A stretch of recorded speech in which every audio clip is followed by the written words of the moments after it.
নাও রায়হান, এগুলো তুমি সবাইকে বন্টন করে দাও।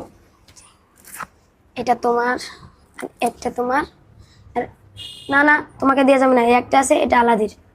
কি আমাকে দেওয়া যাবে না কেন? তুমি জানো না আমার বন্ধু আলাদি বাকি রয়েছে? তোমার বন্ধু তো এখানে নাই। ও তো আশ্রমে, আসলে পরে দেবো ওকে। হুজুর তো ওর জন্য দেন, আমার 4 জনের জন্য 4টা এসে। ও আমার জন্য সবসময় রাখে, ওর জন্য আমি রাখবো না? আচ্ছা তাহলে আমি হুজুর কাছে বিচার দিতেছি। হুজুর আপনি কাঙ্ক করাইছেন, রান আমার দেয় নাই। তোমাকে দেয় না রায়হানে? আচ্ছা ঠিক আছে, দাঁড়াও, আমার কাছে তো আরো অনেকগুলো আছে। এই নাও, আর কয়জন বাকি আছে? হুজুরা 3 জন বাকি। বাকি করে 3টা করে দিবা, দেওয়ার পরে যে কটা থাকবে সেগুলো তোমার, আর রুটিও দিবা সাথে। তবে রায়হানকে আর কিছু দিবা না, ওকে বন্টন করতে দিয়েছি, ও তোমাকে দেয় না, বন্ধুর জন্য থুয়ে দিয়েছে। ঠিক আছে, এখন তুমি নাও এগুলো। ঠিক আছে হুজুর, আর কাউকে দেওয়া হবে না, এই যে আমার 3 জনের। হ্যাঁ, এতগুলো তোমরা খাবা, কাউকে দেবা না বললেই হলো?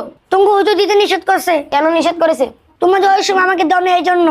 আরে না, আলাদি তো বাড়ি গেছে, এ নাও, এটা তোমার জন্য রাখছি। সত্যি আমার জন্য রাখছো? হ্যাঁ সত্য, এটা তোমার জন্য রাখছি, এটা দুষ্টান্তলি করছি। ও শুক্রিয়া, না তোমাকে 3টা দেওয়া হবে। এমন বন্ধু থেকে সাবধান, যে বাহ্যিকভাবে বন্ধুত্ব দেখায় কিন্তু তার অন্তরে দয়া ও ত্যাগের সত্যিকারের চেতনা